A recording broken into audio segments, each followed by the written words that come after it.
It's 6 o'clock and it's April 12th. And I just would like to welcome you all to our public forum and meet and greet for our candidate for superintendent, Stephen Sullivan.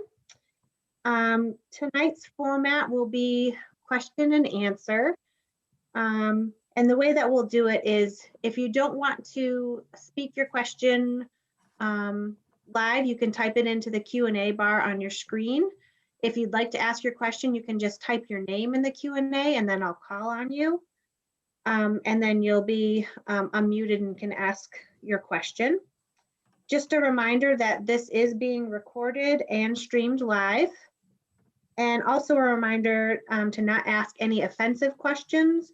And you cannot ask any questions about any type of protected area, age, race, ethnicity, religion, any of those types of areas. But first, we're going to ask Mr. Sullivan to just kind of give us a little bit about himself and a little bit of background, and then we'll go ahead and get started with the questions. Excellent. Thank you so much. I'd like to thank the school committee and the search committee. I know how much time has been put into this search already, and the importance of it certainly is not lost on me. So I want to thank you all for your efforts, and I know how much you're putting into it to keep to the timeline and everything. And I know you have a difficult decision ahead, so I do appreciate the time that's been put in and everything. I have been in education for, this is my 16th year, 17th year. I started out as an English and humanities teacher at Dean Technical High School in Holyoke. I was there for about 6 years, and I ended up taking a leave of absence. I went abroad to Spain, and I taught English in Spain for a year. I returned, and at that point, I began pursuing my credentials for administration, assistant principal, and principal. I went through, it was the Hampshire Educational Collaborative at that point. It's now the Collaborative for Educational Services in Northampton. I earned those credentials and then continued to on to get my master's degree through Fitchburg State University in teaching and curriculum. And I was hired as an assistant principal at Holyoke High School. I served in that role for 4 years and then became acting principal for a year before being offered a contract. I was there for 2 more years as principal. And this is my 4th year as principal in Granby, so 11 years in administration. And I've said it before, I said it to the search committee, I've said it to the staff at Granby Junior Senior High School. I really love where I work. I love what I do. I'm not currently job hunting. It was only that this job became available. And 4 years ago, ironically, I left the only place really that I ever knew. I graduated from Holyoke High School as well. And so it's the only place I had gone to school. It's the only place I had worked. And even when I was offered the principal job, I was somewhat apprehensive to leave Holyoke and go to Granby.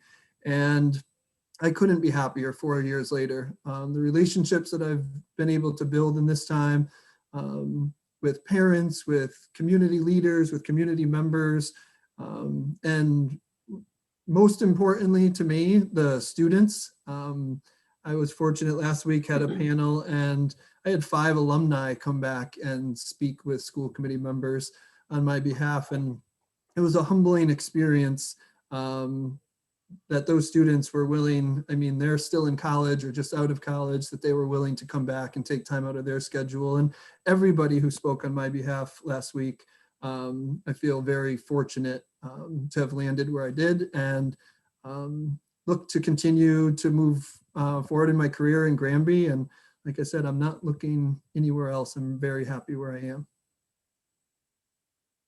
Excellent, thank you. Okay, so now it's time to open up to questions. So again, you can raise your hand if you want me to just call on you, or you can type your name into the Q&A, or if you don't want to speak publicly, you can type your question into the Q&A and I will read it out loud to Mr. Sullivan and give him a chance to answer. Any questions?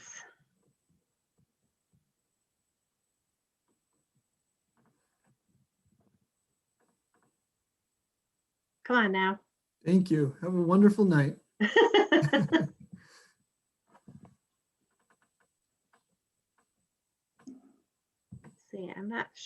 Alex, I'm not sure. I don't see anybody's hand. I don't know if you would see, if you see it, and I don't see anything yet in Q&A. I see a couple going into the Q&A now. Okay, here they come. Great.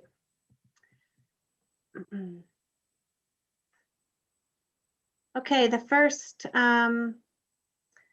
question is from Nancy Jenks. Nancy, do you want to ask your question or do you want me to just read it live?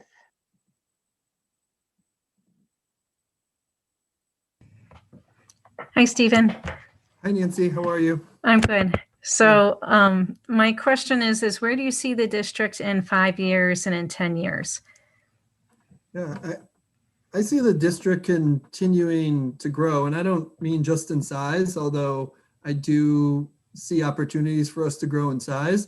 I see the district continue. I think the past year and a half has been extremely challenging with the pandemic, but we've worked really hard to maintain our focus on how do we grow the experience in teaching and learning for our teachers and staff. And when we talk about teaching and learning, it's not just about our students. It's about us as adults, how we continue to grow, how we continue to improve.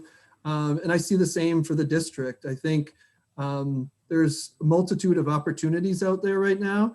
And I think we need to be thoughtful about the paths that our students are on. I think about some of the work that we're doing to offer more early college opportunities to our students, expanding on those, we're looking right now at the junior senior high school to bring some college course offerings onto our campus. I think a few years ago, there was a change in our policy around dual enrollment, and it limited the number of courses a student could take. And I think, you know, part of that was done because it wasn't equitable the way it was done, but I think we need to think creatively about how we consider equity for our students. And I think one way we can do something like that for early college is bringing courses onto our campus that all of our students have access to. They may not need to travel.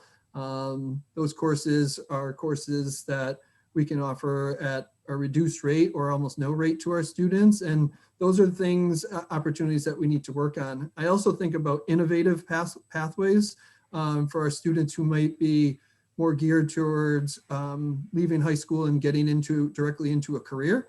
And how do we start preparing those students for that in 6th, 7th, 8th, 9th grade, so that when they are juniors and seniors, we can send them out into the community and we can send them out to the industry so they can begin working. In Holyoke, we used to call them stackable credentials. So if it is your diploma plus an associate's degree, plus an OSHA certification and a first aid and a CPR certification, all of those things are things students can use to set them apart from their peers in other communities. And I think it's incumbent on us to find ways to do that. And, you know, I've talked a lot about the high school and career paths and post-secondary, but this work all begins in the elementary school and how we build that foundation of our students. What skills are they going to have? And I see us in 5 years having a multitude of opportunities for students in STEM classes, in humanities, and building those skills. Of course, it's going to start with the standards, but how we build those skills in our students early and allow them to grow as they get into middle school and high school with opportunities that are within the industry or the pathway that they're interested in. I think it's a more targeted and more focused approach for our students. And I think we often think of our students when they say, I don't know what I want to do after school. I don't know. I think, how do we start exposing them to career fields and opportunities in earlier grades? Because it's not always landing on exactly what you want to do, but knowing what you don't want to do. So I see growth in that area. I also would love in 10 years, I would love to be having a meeting like this in a brand new junior senior high school. I think that's something that's probably no surprise to anybody on this call or no surprise to anybody in the community. I think we're doing a lot within that building, but I also understand the aesthetics of the building are not, not the best. And I think we aren't going to make excuses around something like that, but I think we need to think of creative ways to explore that as an opportunity, not just for our students, but the entire community. Excellent. Thank you. All right, next question that I see is from George Randall. Alex, can you promote George?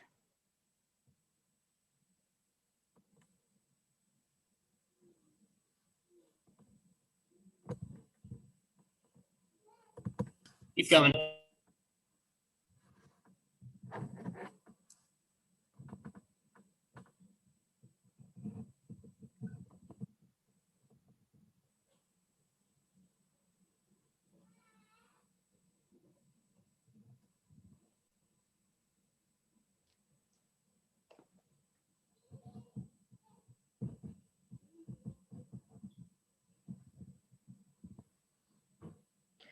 George, are you there?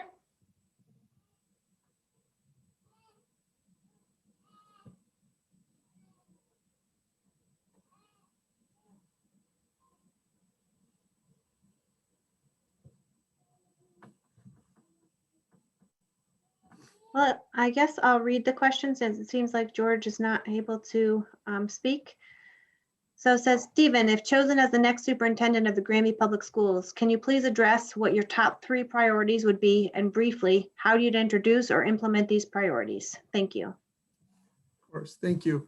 So I think I touched on a couple of the priorities in my first response. One being, I think refocusing our efforts around teaching and learning. And that encompasses a lot. It means finding ways to improve professional development for teachers, constantly soliciting feedback, both from students, parents, and faculty about the professional development that we're offering and how it's being applied in the classroom. But I think the past 2 years or so, between the capacity issue at East Meadow and the pandemic, I think there's been times, and rightfully so, that we've said that the teaching and learning in some ways, I wouldn't say has taken a back seat, but I think we've continued to move from where we were at that point. I think our growth in some ways has been stunted because professional development has been challenging in this environment. And it's not because people don't want to learn more or do more. I think we were trying to navigate a situation where we had to make sure teachers were equipped to use Zoom as a teaching method, and Kahoot and GymKit and all these other apps that were coming out, and it happened so quickly. We were in a good position because we had Blizzard bags, so we were able to transition.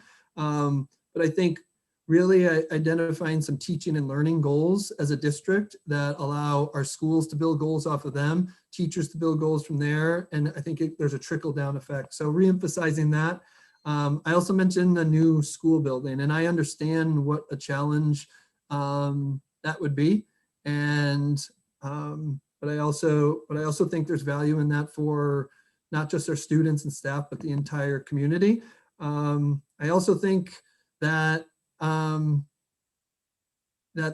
capacity issue that I referenced earlier, that hasn't been solved. And I really like Carol Hepworth's idea about getting a committee together to talk about that, because we feel like we have 2 years that we can make it work currently. But I think a new building could address some of that as well. I think some of the concerns that we heard last year about 6th grade being in the same building as 12th grade are valid concerns, and I understand them.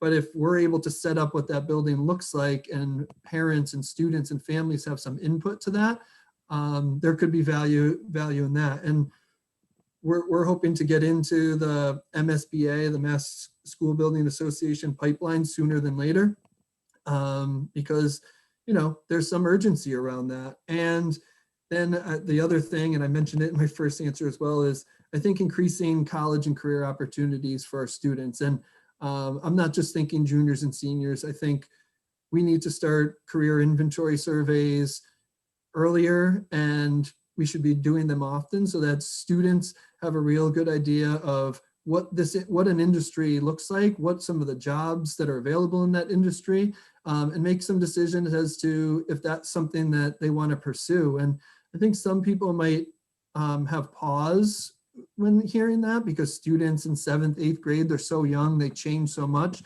And I agree with that. And like I said earlier, I think it's as much about allowing students to cross things off that list as it is identifying a single career path or college path. But I think it's also about how do we equip them with those transferable skills so that they can communicate, they can collaborate, and they can work in any industry that they choose based on the skills that we're helping them develop, and find a safe place for them to apply and practice those skills, both in our schools and hopefully with industry partners, be it through partnerships with the Chamber of Commerce or our local colleges and universities, or just individual businesses. I think that's where our students have the opportunity to grow and learn those skills the most. Excellent. Okay. I see that we have one anonymous question, so I'll read that one to you. What do you feel is your greatest strength and biggest weakness as a leader? I would say my greatest strength, I would say the relationships that I've been able to build. I think in any point in my career, I've been able to establish strong relationships with people, and even with people that I may not always see eye to eye with. I think I try to approach people with respect, and I think most often we're able to find mutual respect, even if we might disagree. But I think as a leader, it's important that I have people on my team. And I think if people don't respect me and people don't feel that I'm being truthful or honest, it's going to be difficult to keep them moving in the same direction as me. And I think that's one of the biggest challenges as a school or a district leader is you have hundreds of different people and hundreds of different personalities, and you want them all to move in the same direction together towards a common goal. And I think having those relationships and starting, like I said, with that mutual respect is important. And also understanding that, you know, we can agree to disagree as long as it continues to keep us moving in a positive direction. You know, I think we learn the most from each other when we're in uncomfortable situations. And I would say that that's my biggest strength. In terms of weakness,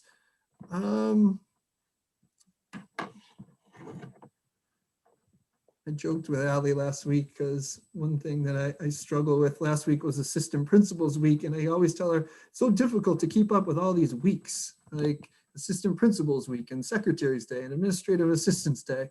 But I think I would say in terms of weakness,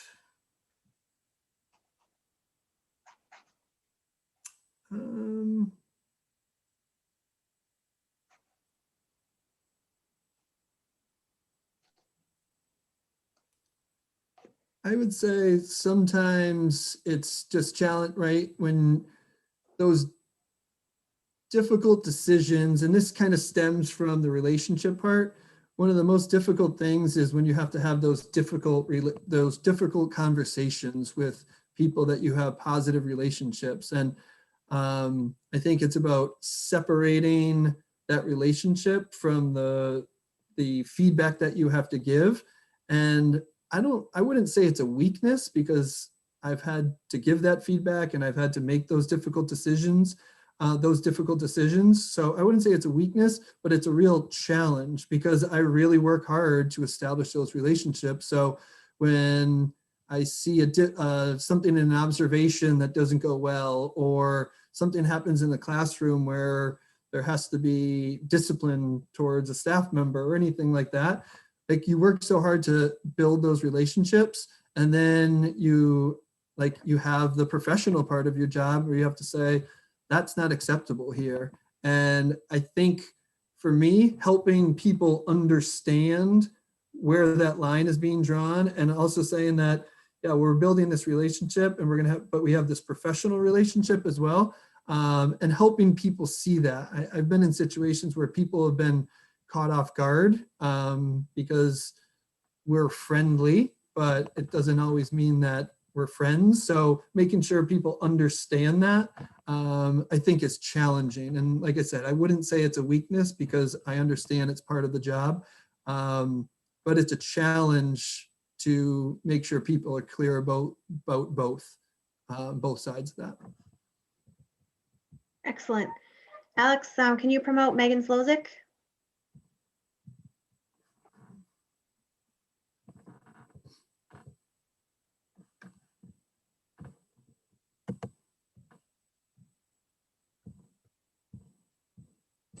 Hello? Hi, Megan, go ahead. Hello. So my question stems around something you were talking about earlier, the capacity issues at East Meadow. So I'm just wondering what kind of ideas you have to address that.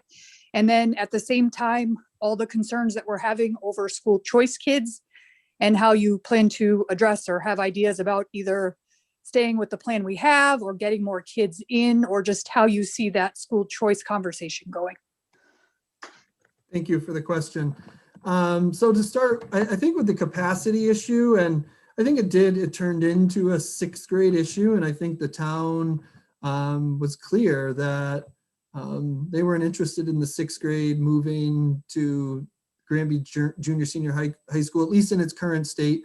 And I think myself or whoever the next superintendent is, I think you need to respect that decision. I think part of who we are in Granby as a community is, like, there is a family feel. And while that at some points got contentious, I think we need to understand and recognize that people spoke out, spoke their truth, and spoke how they felt about it. And I think we need to look at alternatives. And I know there were 3 or 4 options put out there last year, but clearly those 3 or 4 didn't solve the problem. And like I did say before, we have,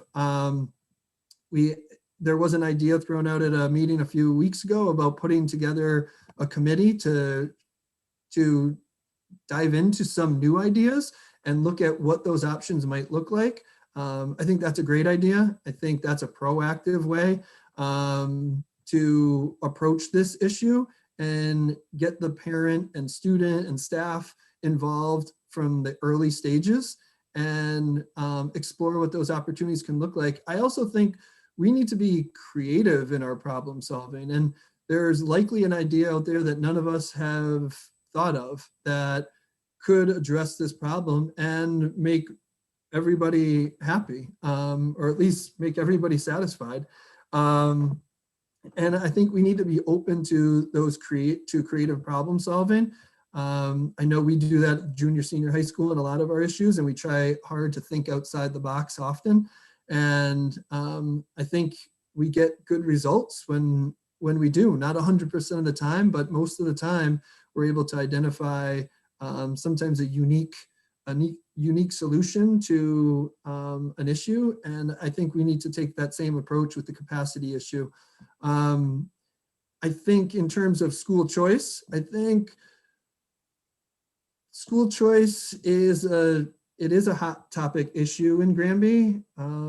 It's unfortunate in some ways that we rely on school choice the way that we do, but I do think it is a supplement to our operating budget that we, at least in this moment, are not prepared to do without. And I also, my thought is, like, we can be welcoming to students from whatever community they might be interested in coming from.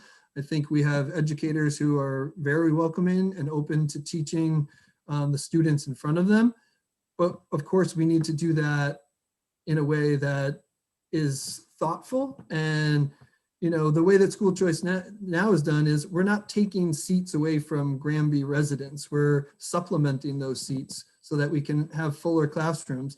Ultimately, what I would love to see is more students who are school choicing out of Granby to return to the Granby Public Schools. I think the Granby Public Schools should be and need to be the first choice for Granby families when they're making a decision about what school to send their child. And I think that's incumbent upon both me as a principal or me as a superintendent and the principal at the elementary school to share the information and the great things that are happening within those schools so people can understand why we're saying things like the Granby Public Schools need to be the first choice for Granby families. And I think I truly believe that. And, so I don't necessarily have a solution to the school choice issue. But I think the school choice students that we have in Granby right now, the students that I work with, I treat them like any student who is a Granby resident. Their address doesn't matter to me. Their address doesn't matter to their teachers.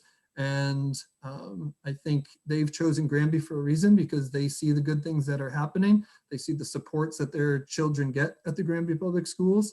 I think we should be thankful to them for making that choice. And like I said, I hope that it's not a school choice issue or a sixth grade issue in the very near future, because I hope that we have clear solutions for both and clear understanding of what both mean to us as a district. Thank you very much. Next question is Robin Lamorter.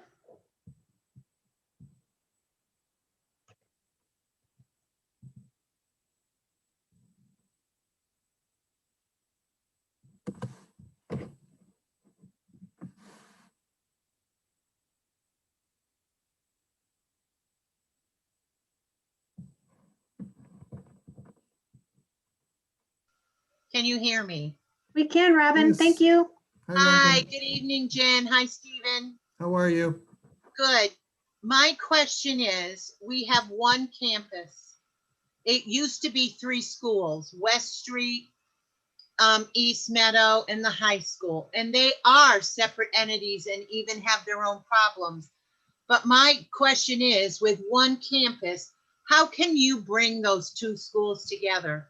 Because it's my feeling, having been in the schools as long as I have, that the faculty, there needs to be some flow with the faculty between elementary and high school. How do you envision doing something like that?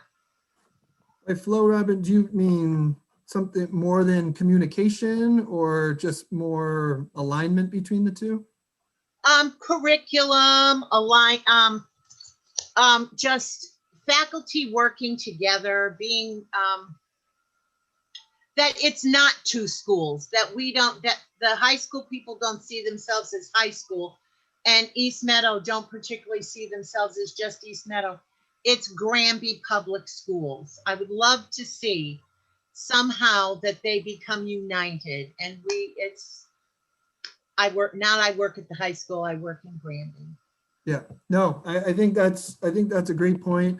And I think some of that probably starts by thinking outside the box and stepping away from just what we think of as our profession, right? So professional development probably isn't going to bring the district together as much as having a barbecue or monthly events that faculty can attend together. I think some of those you need to connect people away from work, away from their profession. And then I think that can then lead to some of those conversations. I also think the vertical alignment, which is why I asked what you meant by flow, I agree 100% with you. I think like our second grade teachers need to know exactly what our first grade, so students leaving first grade, what skills are they going to have? Like, no matter what, when they leave first grade, they're going to have these skills. So the second grade teacher can build on those. And the third grade teachers are going to, and I think that vertical alignment I think we're starting it already. But I do still think right now it's between the two schools, but we need to connect that, because ultimately everything that we are doing in that curriculum work is leading us to say, you know, what is this picture of a Granby graduate, right? And it's not just the 12th grade teachers that are helping this Granby graduate have these skills and this information and this knowledge. That's starting in pre-K, right? So and I think it starts with the standards. It starts with this work that I said before that we're doing now, but helping those teachers see those connections. And I think sometimes, right, and I think you've alluded to this a little bit, I think sometimes you look at data and it can turn into the blame game that, oh, well, they didn't have this when they came. They didn't have this when they left. But I don't think data needs to be about blaming. I think it needs to be about identifying where there's gaps, where there's skill gaps, where there's information gaps, and how do we work together to fill those in. And sometimes that's going to mean that we need to free up time for the 7th grade teachers to go talk to the 6th grade teachers, or even maybe the high school teachers to talk with the 6th, 7th, and 8th grade teachers, because students are getting to high school with or without certain skills or information.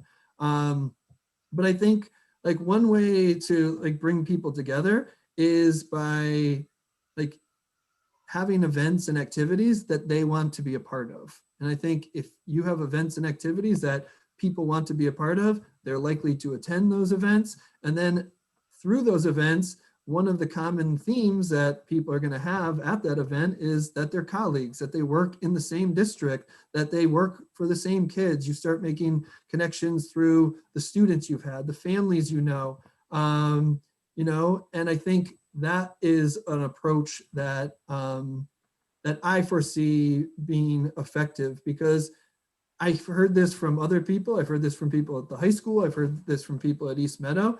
There's a want for this to happen. And I think it's our responsibility to find ways to then make it happen.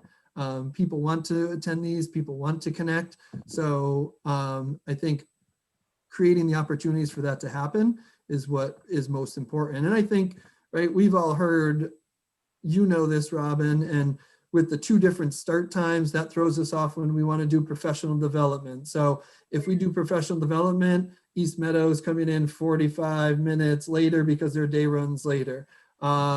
If we do a half day PD day, East Meadow runs a little bit later. So even when we're trying to connect, there's these obstacles that keep us disconnected in a certain way. And I think thinking creatively about how do we avoid those, how do we approach those, I think would be important for making steps to bring the entire staff together. And I think, I think just about the work that we've done at the junior senior high school in the past 4 years. And I can't speak to what it was like before I came, but I see a faculty and staff that are close, that are working together, that are attending events that we're having, that be it social, or last year we did a virtual senior night versus teachers trivia, that they came to events like that. We did trivia early this year with just staff, and of course not everybody attends, people have things going on, and I understand that, but I think the more opportunities that we can provide, the more likely people can connect on that personal level, and then I think that can develop into the professional realm that we're talking about as well. Thank you. Thank you. Thanks, Robin. Alex, next up is Elle Laguerre. I hope I said that right. She has 2 questions, Stephen, so she'll have one and then a separate question as well. Okay.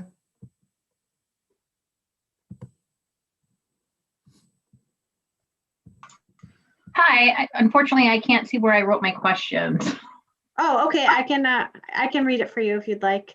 Oh, thank you so much. I appreciate it. First one is, what do you feel like the biggest hurdle will be to make progress in our school system? What are ways you will use your strength to overcome this? What do you think the most valuable tool our children need in our community to improve their quality of life? And then I might as well just read them all, just so you can keep them. And then the next thing is, if you could wave a magic wand, what and where would you like our school system to look like in the next year? overall and specifically in both schools? That was a lot, but I can read. Do you see them in the chat? I don't. I see And the magic, Q&A? I see the magic wand one in the chat. The other one's an answered, because I'm just saying thank you to keep them off. Okay, perfect. So I'll start with the magic wand. Thanks, Stephen. Thank you. So I think first and foremost, if I could wave a magic wand, that we have all students back in school 5 days a week, that our staff feel safe, our students feel safe, and returning to some sense of normalcy. I think, you know, even now, despite the fact that we face the impact that this pandemic has had on our students and our staff, I still think there's certain unknowns around it and what it will be like when some students won't return this year. Some families have made that decision not to return. And so I think how do we address that and support those students and staff as we return to full in person? I think that will go a long way to improving the social, emotional needs and mental health that, again, staff and students are dealing with during this pandemic. So I think that's the simple answer that I would say for both schools. I hope that we're back to what we would, 13 months ago, what we would have called the normal school. And even if I think any one of us would say, even if that means wearing masks and having to wash our hands and keeping the 3 feet distance, I think we'd all would accept that if we can continue to move off of things like Zoom as frequently as we're on it right now. And I do think there's some value from those things, but that's ultimately where I see us in a year. And in terms of each individual school in a year, I think we can go in and shake things up and make major changes. But that's not necessarily, I don't think that's necessarily necessary in both schools. I think we need to be more targeted and focused in areas. And I think there's a process that goes along with that. I think if you talk to some of the staff of the junior, senior high school, they would talk about, I always talk about like, well, what's our process? How do we get there? What's it going to look like? I think about our student support team. We spent almost my first entire year is developing a process, and now it's a well-functioning team. We meet weekly, we talk about students, we talk about interventions to support students. And those are the things that I think make the impact. And now we have a process that we can follow every week, every time we get a referral, every time we're making a decision on a student. And I think those are the things that need to be repeated, both at the macro and micro level when you think about a school system. So you said the other one was answered, Jen? Yeah. It's down there at the bottom. What do you feel like the biggest hurdle will be to make progress in our school system? What are ways you will use your strength to overcome this? And what do you think the most valuable tool our children need in our community to improve their quality of life? Yeah, so the most valuable tool our children need, I think, again, I'm not trying to make this a cop-out, but I think like they need some sense of normalcy, and they also need us as adults to be able to model for them how challenging this past year has been. I think like once we can start having those conversations, and I know they've already started to some degree, I think those are the types of things that are going to improve students' quality of life. I also think beyond that, students need to be adequately supported. And that happens through a variety of ways. That happens through our social workers, that happens through paraprofessionals, through parents and families. I think students need to know that they can be successful. And by making mistakes, it doesn't mean that it's a failure. I think we need to learn from our mistakes. And I think we really need to have a growth mindset and understand that we as individuals, we as an organization and as a district, we have an opportunity to continue to grow every day. And I think ultimately, if we're better tomorrow than we were today, then we're doing the right things. If we can walk away every day and say we're a little bit better today than we were yesterday, then we're taking those right steps. And I think students need to understand how to be reflective, and how to understand that sometimes we need to put our successes and our challenges in perspective. And when we make mistakes, like, those are learning opportunities, those aren't failures. And I think words matter and actions matter. And I think if we can model that for our students, we will be headed in a very positive direction. Biggest hurdle to make progress in our school system, what was it? I think any school system has a number of hurdles. I think one of the biggest hurdles is always identifying the right priorities. And I'll be honest, I think one of our challenges in the past few years is, and I don't think this would be a surprise to anybody if you've listened in on meetings in the past, is we don't have a ton of objective data that we use. I think we're starting to use it in a lot more productive way, in a much more productive way. But I think that is a hurdle to our growth, because, tests and quizzes and things they're great, and they can assess students' understanding and knowledge and their ability to use the skills that they're working to acquire. But I also think, when they're subjective, you wonder about the validity of that data. And again, I think when we're identifying a problem and that we're trying to solve, we want to be efficient and effective. So we want to make sure that we're trying to solve the right problem. I often think of an example when thinking of something like this is that, the teacher that says, oh, this student's failing because of his attendance. And then we look at that student's attendance, and there's 4 kids in that class that have worse attendance than that student, but have better grades.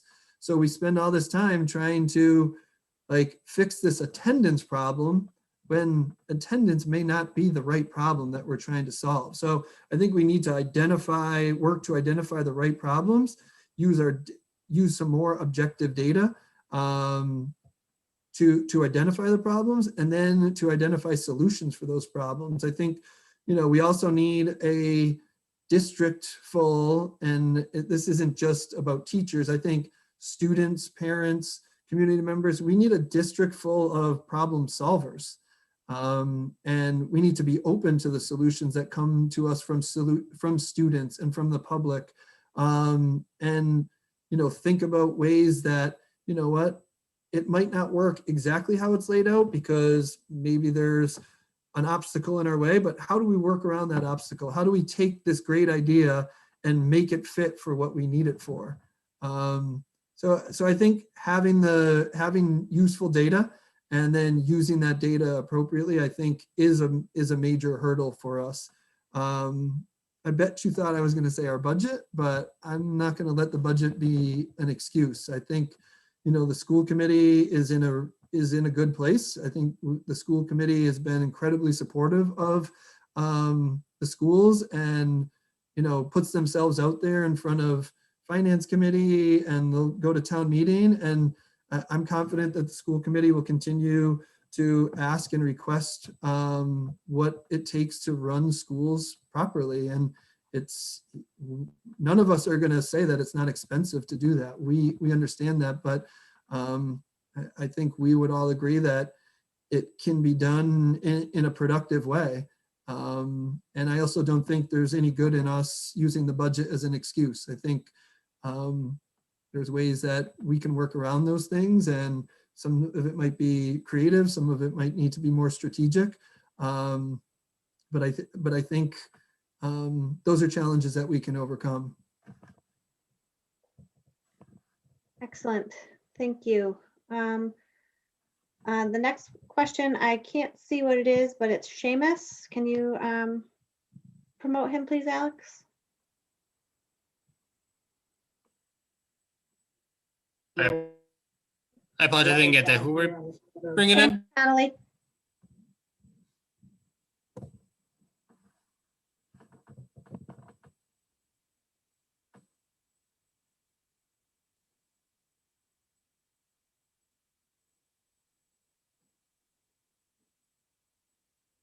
Hi, Seamus. You're on mute.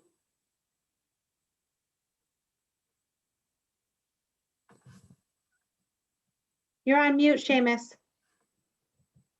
Mute, hold on. Sorry. You there? Can you hear me? Yep. Okay. Mr. Sullivan, I have listened to what you have to say, and you know what I mean. And in my opinion, I think you guys are making the right pick. Mr. Sullivan is the right pick, number one. And Mr. Sullivan, if you are superintendent, will you commit to you know what I mean, to taking ideas not just from students, teachers, but residents, volunteer staff, and working with working with everything, working with everyone on on updating new ideas all the time. Hi, Seamus. Thank you for your question. But absolutely, I think my leadership style is one of, like, I believe in the power of collaboration and community. And I think all stakeholders have something to bring to the table when we're making important decisions. Ultimately, as principal and potentially as superintendent, I also recognize that when we have a collaborative approach or shared decision making, we might not all land on the same answer, the same solution.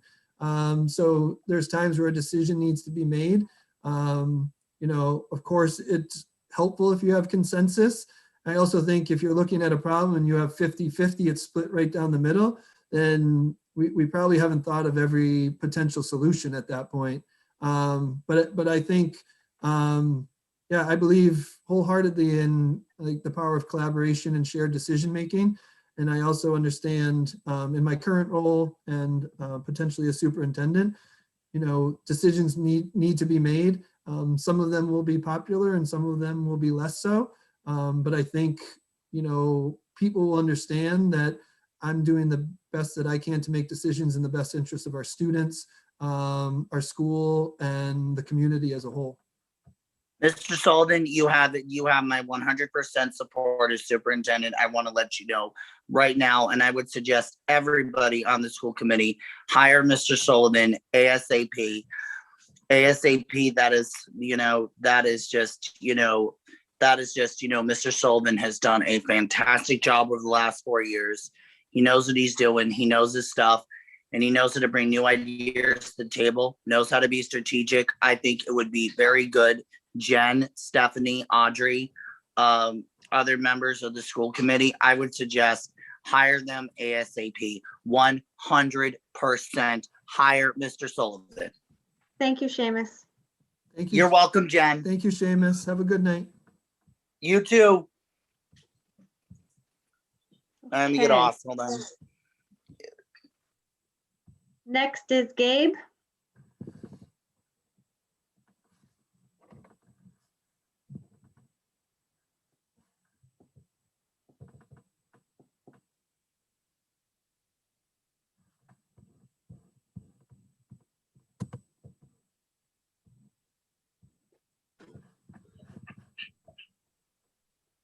Hey, how's it going, Jen?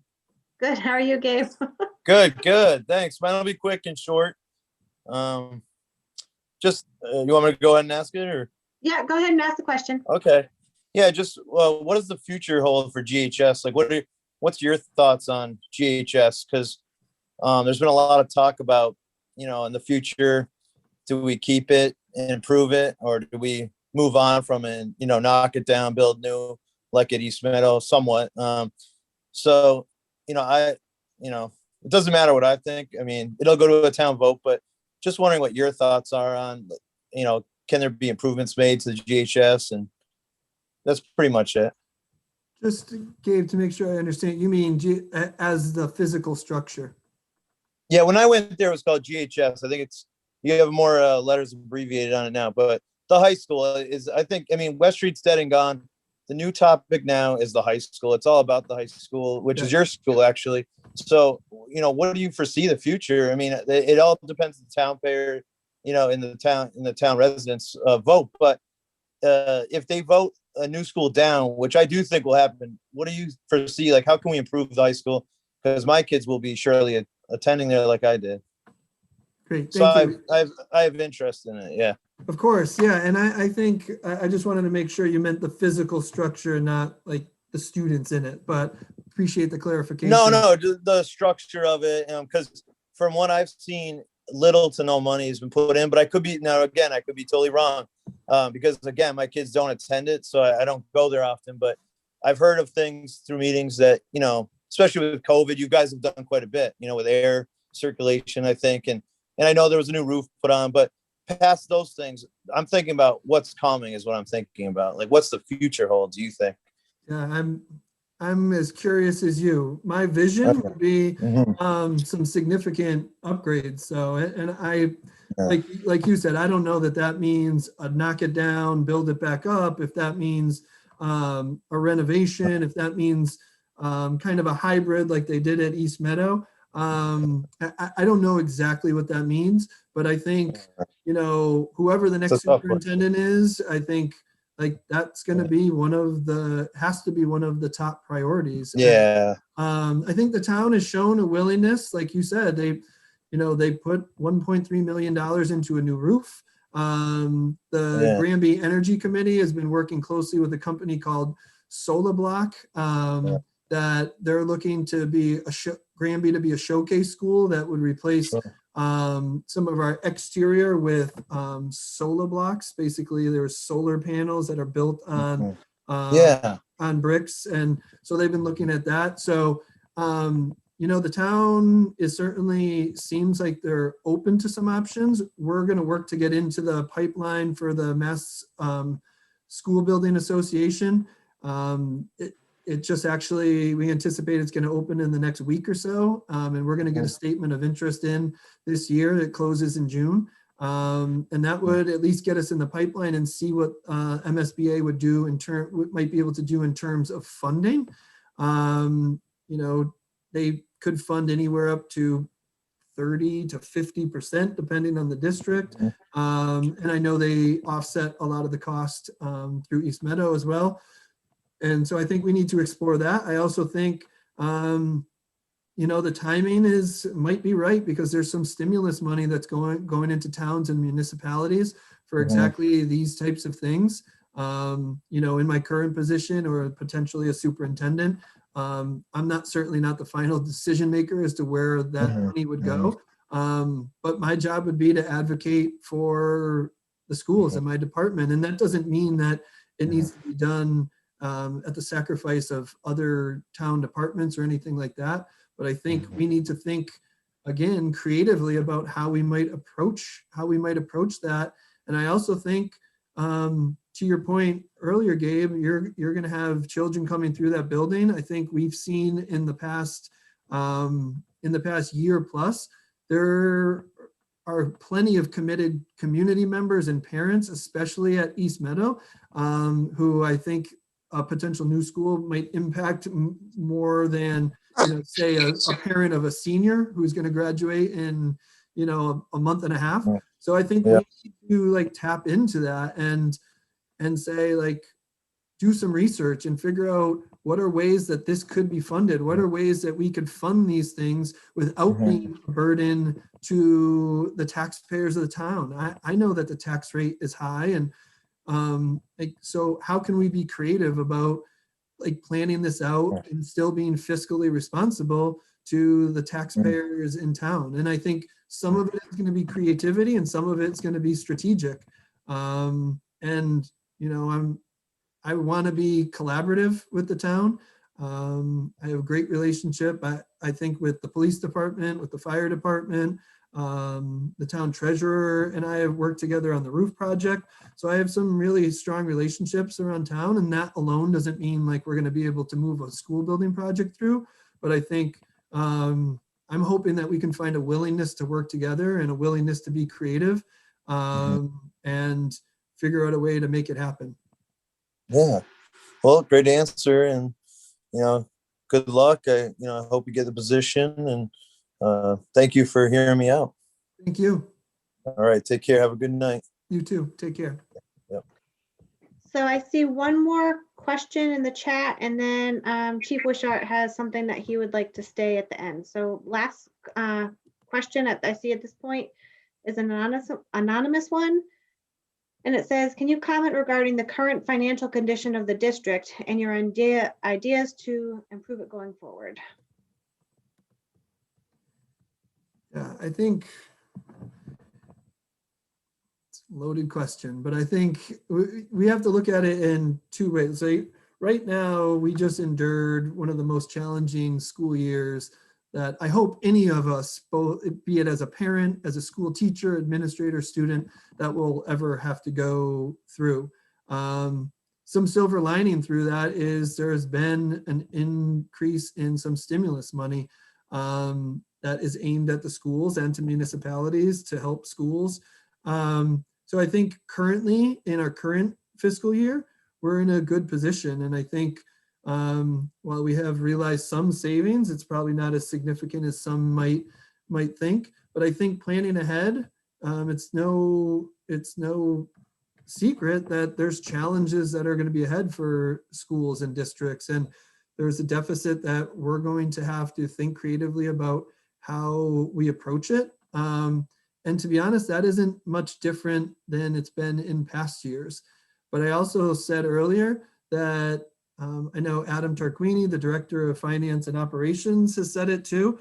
And I believe the school committee believes it. Like, we're not going to use our finances as an excuse, although it very much could be at certain times. I think we need to think, again, I keep saying this, strategically and creatively about how we identify solutions to problems like finances and the budget. And I also think we need to tap into some of the support that we have in the community. And I think part of it is, how do we educate people so that they know what it costs to run a school and what it costs to educate children and what the value is for the people in town as well. And I think that education, like, we need to be proactive about that. And it's probably, like, honestly, we've been working to do that education for the past few years, but I think we can take a more, for lack of a better term, aggressive approach in, like, meeting with families and having those conversations. And, you know, I know if I'm the next superintendent, you know, I'm happy to be at your summer barbecue and talk about things like this so that we can get information out there. And you don't have to feed me or anything, but we can get information out there so that, like, people understand our side of it as well. And again, I don't want it to be a contentious relationship. I want it to be collaborative, but I also keep saying that collaborative does not mean subservient. Okay, we'll do one last call for any last questions. We'll give it a second, and then we'll have Chief Wishart.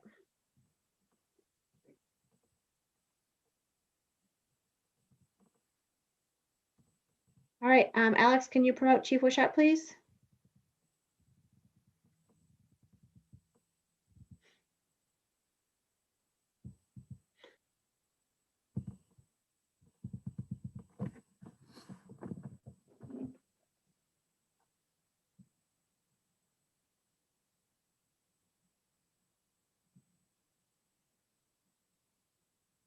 I don't know. Sorry, guys. Can you hear me? We can, I yeah. can hear you. Yeah. How I are don't know you? that I like the. I don't know that I like the reference that you said about me being promoted. I'm not sure that I like the sound of that. But anyway, I'll roll with it. And this really isn't a question for anybody. It's more of just a couple of comments. You know, first of all, Jen, this has been quite a process. You guys have done a lot of work, and I applaud you for that. I was part of the last superintendent search, so I have a pretty good idea of what goes into it. So thank you for all you're doing. Also, you know, I think it's kind of ironic that this is like a meet and greet for Steve, which is so unnecessary because Steve knows everybody in town. He's not just, you know, he's not just a principal. He's a part of our community already. He's a known entity. Everybody knows who he is. We know what he's capable of. We know what he's done. You know, I think speaking from one of the administrative panels that was part of this process. I know there was an administrative panel, there was a parent panel, and I know that there was a student panel. And speaking from being on the administrative panel, I can tell you that everybody in there, from myself to, from me to select board members, to the town treasurer, to former school committee members, all say exactly the same thing. We know who Steve is, we know what he's capable of, and he should be our superintendent. I know from the parent, from people that I know that were in the parent meeting, there were very similar comments as well. And I know from my son, who was on the student panel, it's exactly the same thing. You've got students, you've got parents, and you've got town administrative officials saying all the same thing. Steve is the guy. Steve is here. He knows what he's doing. He's an incredible communicator. He's incredibly professional. He knows our town. He knows what we need. He knows the school system. And, you know, we keep coming back to the same thing about collaboration and how important that is, and thinking outside the box and how important that is. And one of the things that I think that we can't forget is just the work that he's done here already. He has been an incredible culture change at the high school, from my perspective, as a parent, as a coach of athletes in the high school, as the administrator of the police department. I've worked with him on many different levels. And I can't think of anybody who's had such a profound positive impact on a school culture. It's there because, you know, and it's not just Steve. Steve, you know, promoted it. And as a leader in that building, he's responsible for that. Just like anything that was bad in that building, he'd be responsible for. So I think, you know, when you looked at everything Steve has done, the one thing that this school committee has that the last school committee didn't have, when you were talking about your superintendent search, is you didn't have firsthand knowledge. And now you have that with a superior candidate that we know everything about. And quite frankly, I'm going to just agree 100% with what Seamus said. Steve is our guy. He's here. He wants to stay here. And we're lucky enough that he wants to stay here. We know who he is. We know what he does. We know what he's all about. You know, I think that not much more needs to be said about that. And lastly, Steve, you know, regardless of how this goes, I mean, it's pretty obvious how I want this to go.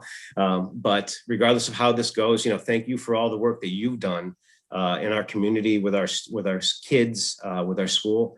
It's just amazing. You've done so much in such a short period of time. So thank you very much for all of that and all of the work that you've put in during this process. I'm sure it's been a lot, but thank you both. And I appreciate the opportunity. Thank you.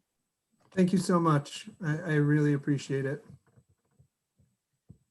Okay, so I'm just going to give one more last chance for a question. We did have one question that I think was answered before, but I just want to make sure that someone doesn't feel like they didn't get their chance. And I believe that you touched on it, Mr. Sullivan, but can you just briefly share something for an improvement that you made to the high school that you led or assisted in? Sure.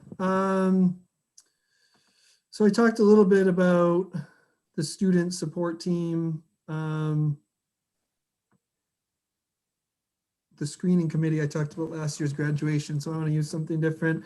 I think one thing that I'm really proud of, and I think this connects a little bit to what Robin had asked, and maybe it's a little bit of not specific to the high school, but I think it certainly connects to the high school, is for anyone involved in education, you have heard about the educator evaluation system. It is cumbersome. It is a huge task, both for evaluators and evaluees. Twice I've had the opportunity to lead an educator evaluator work group comprised of teachers at both East Meadow School and the Granby Junior Senior High School, along with administrators. And, you know, I facilitated the group, but the group just ran so smoothly, so well. In both cases, in both instances that we worked together, we identified very specific ways to make the evaluation system less cumbersome, both for the evaluator and the evaluee. Initially 3 years ago, we transitioned away from teachers used to have to submit literally binders full of evidence that were connected to each standard in the teacher rubric. And we moved away from that. Teachers now have to create a directory of evidence where they give a narrative about the work that they've done. They list certain artifacts or evidence that they would submit. And I think it's taken an incredible burden off the teachers, but off the evaluators as well. And I think in education, in any job really, there's not a lot of situations that turn out to be win-win. And we talked about this being a win-win throughout, and I didn't know really how people would feel about it, but I think for the most part, people have really felt that it's been a win-win. And then earlier this year with the pandemic, that committee came back together and made recommendations to the school committee and the Granby Educators Association, and made some pretty significant changes to the expectations around evaluation that again, I think are seen as a win-win for both teachers and evaluators. So I think that's just a demonstration of a good work product that we've been able to put out, but also in the collaboration that I've talked about, and I think Robin asked about before, is bringing both schools together. And I think those are some wins that need to be celebrated. And again, I facilitated that group, but the work was done through the teachers and administrators that were a part of it. So I'm really proud of that. And I think another thing is just getting through this school year. I'm so proud of our teachers, our parents, our staff, our school committee. Everybody's been through so much, and it's been ups and downs. But I think back to the reopening committee that we had last summer, and really proud of the work that committee put out there. And you know, we've been able to stay aligned to many parts of that throughout the entire year with little change. Okay, and we have one last question. Alex, can you promote Donna Danette, please?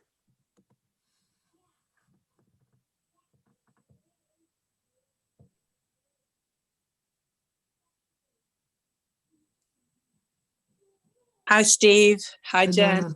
How are Hi. you? I'm great. I was so excited to see your name on the finalist list. Having worked with you during the reopening committee period, I was very impressed with everything that I saw from you, but I was also really excited about the early childhood background of the other candidate. So I wanted to hear from you, what your thoughts are about your commitment to our youngest learners and the importance of early childhood for the district. It's critical, right? It's our foundation. It's what everything else that we do is based on. And I think I actually talked with Megan Shepard today about the push for universal pre-K. And, I don't think any of us will be surprised if that's not around one of the next corners that we turn around. And I think we as a district, and any district, would love to do universal pre-K if we could, even without a mandate. But I think the funding and things like that become a challenge. But I think that is the absolute foundation. That's where we start building relationships with our students. That's where we start building relationships with our families. I know Children's First has been a tremendous partner as well. And I think the work that you do there is the accolades that I hear and from parents and staff, it's just a second to none organization that you put together. And I think we're fortunate to have that in our community. And you allow us to pick up some of those students that we might not pick up in pre-K or even in K, and build that foundation in them. And I think there's certainly a mutual trust between you, Donna, and your staff and the Granby Public Schools that talk about a mutually beneficial relationship. I hope you feel the same way, that it's mutually beneficial. But I think so critical. But I also think you're right. That's not my background, but I certainly recognize the importance of early education. My wife ran a daycare center for years. Unfortunately, she had to close due to the pandemic. But I see it I've seen it for years. It started as a daycare in our house, in our little 2-bedroom apartment. We had a daycare that we ran out of. That was probably when I first started that I would never call out of work because I was home there.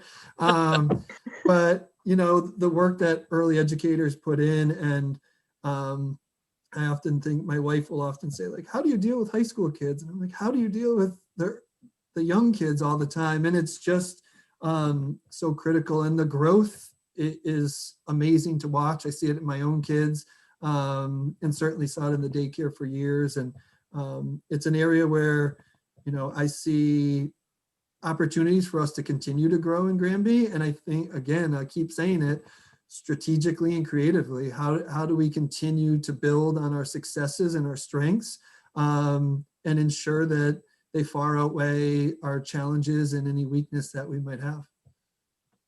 Thank you. We're talking a lot about children, aren't born at age 5. So we have to really look as a community at the investment that we're making locally, nationally, statewide at 0 to 5. It's really important that this is such an incredible moment. We haven't seen a moment like this since the early 1970s, when the nation was focused on early childhood. And it's a moment for collaboration. It's a moment for strategic planning. It's a moment for creativity, thinking out of the box. And if you get the superintendent's position, I would be really excited about talking more about bridging with 0 to 5 and bridging with higher ed. What are ways that we can help plant more seeds for the career discernment process in juniors and seniors? The workforce is in crisis in early childhood. What are some ways that we can build those bridges and do more for our students at both ends of the K through 12 spectrum, the 0 to 5 piece, and as we're sending them out to whatever's next. I agree completely, and I'm fortunate because whatever role I land in, I'm going to have an opportunity to have that conversation with you. So I look forward to it and I welcome it. As do I. Thank you. Thank you. I have one raised hand, and this will be our last public comment. We've gone over by a few minutes. Is that all right with you, Stephen, to have one more? Absolutely. Okay. Yep. Alex, can you, I can't see the full name. I just see Kraus.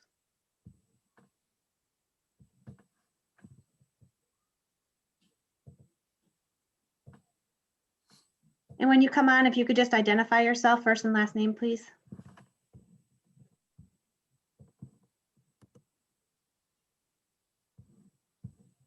Looks like you're still on mute.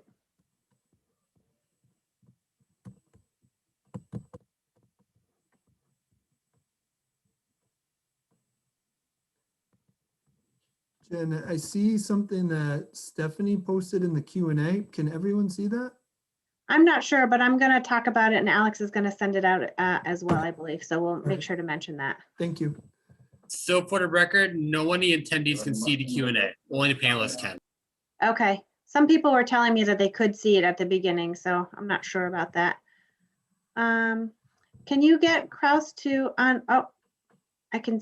Looks like the video is coming through. You're still on mute.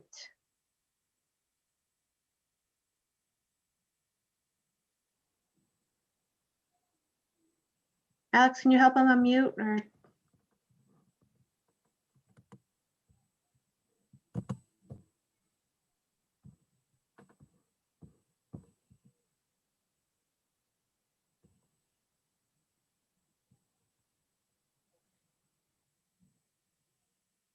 I can't hear him.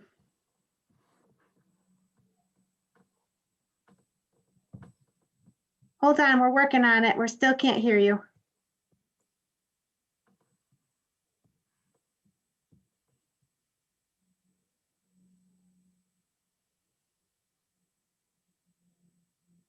Try hitting the space bar sometimes works. Looks like from the video, he might be on his phone. Right. On an iPad. Trying to remember where it is. It might be on like on a top bar. It looks like a little microphone. You might need to just hit it. There's a red slash line through it. You want to just tap on that to make it go away. It's not working. If you talk slow, I'm doing good reading the lips, so you can try that if you want. No problem. No problem. Do you want to type it in quickly in the Q&A? And we'll just read it from that way.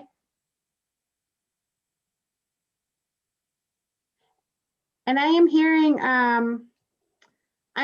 from people that they can see the chat, Alex, or the Q&A. So they have that link, but we'll address that when we're done.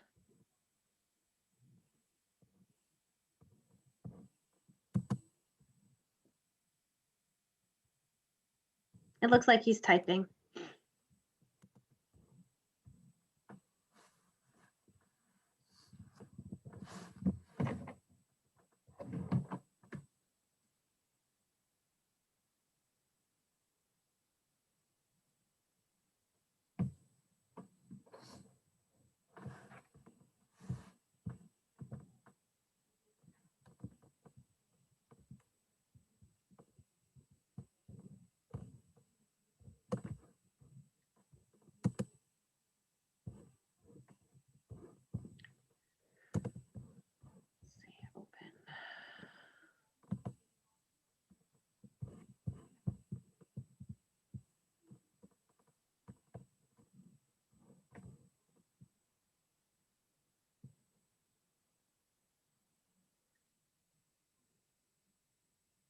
He just wanted to say that Mr. Sullivan assisted his children who were new to the school, and he's the right person for the job.